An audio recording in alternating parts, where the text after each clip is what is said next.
सवाल नंबर 15, निम्नलिखित का गुणात्मक प्रतिलोम लिखें। ये सब सवाल आपको दिया हुआ है, इस सभी का गुणात्मक प्रतिलोम लिखना है।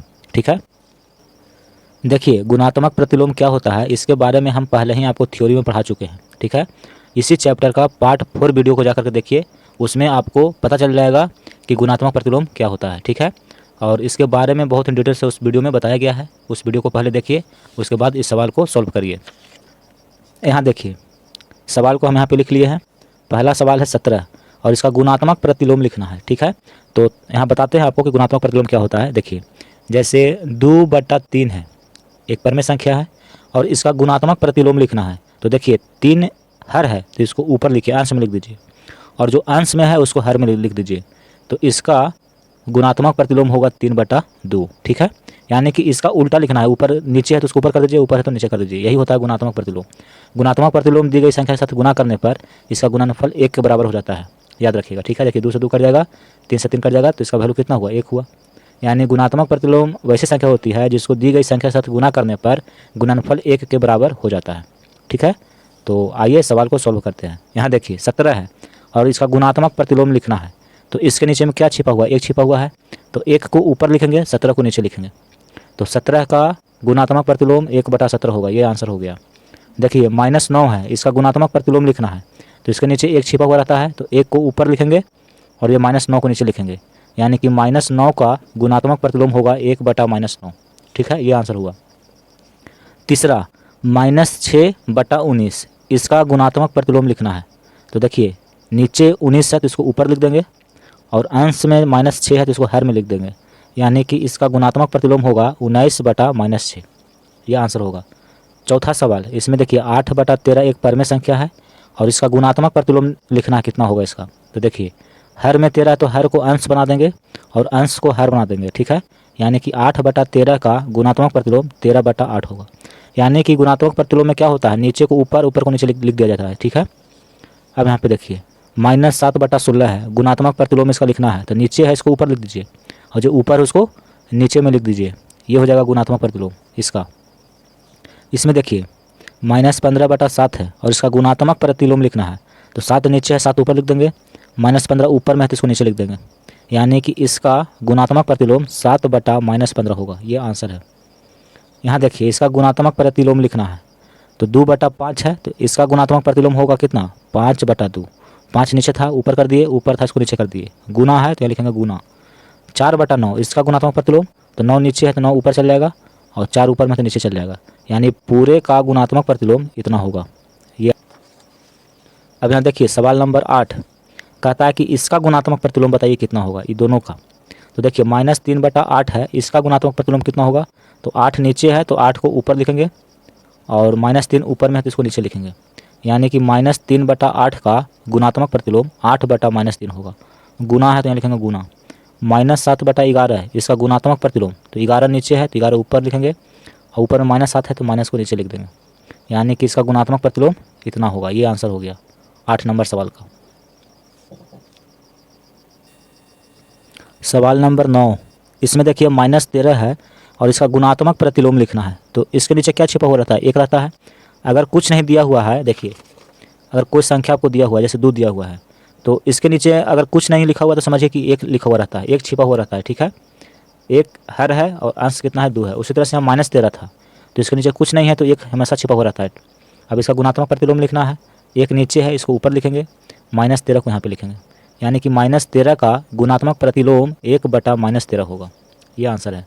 सवाल नंबर 10 देखिए 1/5 इसका गुणात्मक प्रतिलोम लिखना है, तो नीचे है 5 तो इसको ऊपर कर देंगे, ऊपर में 1 है तो नीचे कर देंगे। अब देखिए 5 को 1 से भागा दीजिएगा तो ये 5 बार में कटेगा, यानी कि 1/5 का गुणात्मक प्रतिलोम 5 होगा।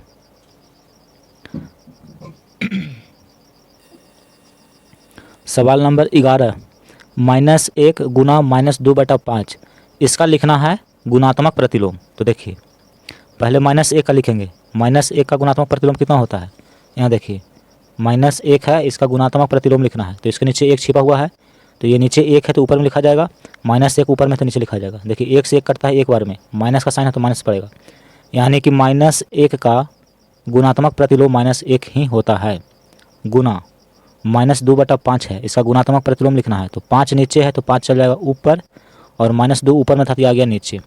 ठीक है, देखिए माइनस से माइनस ही क्या हो जाएगा, कैंसिल हो जाएगा। देखिए काटिए मत, इसका गुणात्मक प्रतिलोम लिखना था तो इसका गुणात्मक प्रतिलोम हम लिख दिए हैं -1 गुना 5/-2 होगा। ये आपका आंसर है। अब सवाल नंबर 12 कहता है कि -1 इसका गुणात्मक प्रतिलोम बताइए। तो देखिए अभी हम निकाले हैं -1 का गुणात्मक प्रतिलोम -1 ही होता है। ठीक है, तो ये आंसर हो गया।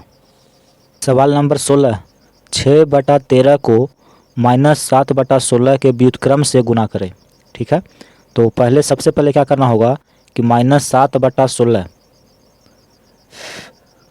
इसका व्युत्क्रम निकालना होगा। ठीक है, यहाँ देखिए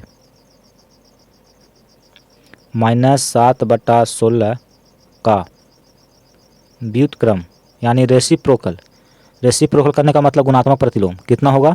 तो देखिए 16 नीचे है तो 16 को ऊपर करेंगे और -7 को नीचे कर देंगे। ये होता है व्युत्क्रम किसी संख्या का। देखिए समझाते हैं, डिटेल में समझिए। अगर x है और इसका व्युत्क्रम निकालना है। ठीक है, x का व्युत्क्रम कितना होगा तो देखिए 1/x होगा। ठीक है, x का व्युत्क्रम 1/x, x को नीचे लिख दीजिए। कहेगा कि 2 का व्युत्क्रम बताइए। तो देखिए 1 लिखिए ऊपर में और इसको 2 इधर नीचे ला के बटा में लिख दीजिए। तो 2 का व्युत्क्रम होगा 1/2। ठीक है, देखिए 3/2 है, कहेगा कि इसका व्युत्क्रम लिखिए। इसका व्युत्क्रम कितना होगा तो 1 और बटा में इसको लिखेंगे 3/2। तो 2 नीचे है तो ऊपर चल जाएगा, 2 ऊपर हो गया और 3 है तो यहाँ पर 3, यानी 3/2 का व्युत्क्रम होगा 2/3। ठीक है, तो सवाल कहता है कि 16/13 को -7/16 के व्युत्क्रम से गुना करें। इससे गुना नहीं करना है, इसका जो व्युत्क्रम होगा उससे इसको गुना करना है। ठीक है, तो पहले इसका व्युत्क्रम निकालना होगा। तो -7/16 का व्युत्क्रम होगा 16/-7। ठीक है, इसको ऊपर कर दिए, इसको नीचे कर दिए, ये व्युत्क्रम हो गया। देखिए ये हम डायरेक्ट लिखे हैं, आपको एक स्टेप यहाँ पर लिखना होता है। देखिए -7/16 इसका व्युत्क्रम निकालना है। तो व्युत्क्रम निकालने के लिए क्या करते हैं, 1 लिखते हैं और बटा में इसको लिख देते हैं -7/16। ठीक है, देखिए 16 सबसे नीचे है तो सबसे ऊपर चला जाता है और बटा में -7 है तो यहाँ पर -7। तो हम ये स्टेप को नहीं लिखे, डायरेक्ट इसको यहाँ पे लिख दिए थे। ठीक है, तो अब आप समझ गए होंगे। तो इसका व्युत्क्रम निकाले हैं 16/-7 आया है प्रश्नानुसार। प्रश्न कहता है कि 6/13 को इसको गुना करना है किससे, तो इसके व्युत्क्रम से। तो इसका व्युत्क्रम लाए हैं, देखिए 16/-7, 16/7। देखिए माइनस यहाँ लिखिए चाहे यहाँ लिखिए, दोनों में से कहीं पे आप लिख सकते हैं, कोई दिक्कत नहीं है। यहाँ देखिए नीचे में लिखा हुआ था, हम ऊपर में लिख दिए, तो उससे कोई दिक्कत नहीं है। ठीक है, अब 16 को 6 से गुना करेंगे तो 96 होगा बटा 13 सत्ते 91 होगा। अब चिन्ह यहाँ पे माइनस का है तो माइनस यहाँ भी आप लिख सकते हैं, या देखिए 96/-91 भी लिख सकते हैं। यानी ऊपर भी आप माइनस लगा सकते हैं, कोई दिक्कत नहीं है। नीचे भी आप माइनस लिख सकते हैं, कोई दिक्कत नहीं है। ऊपर नीचे कहीं भी आप माइनस लगा दीजिए, उससे कोई फर्क नहीं पड़ेगा। तो आंसर आपका ये हो गया।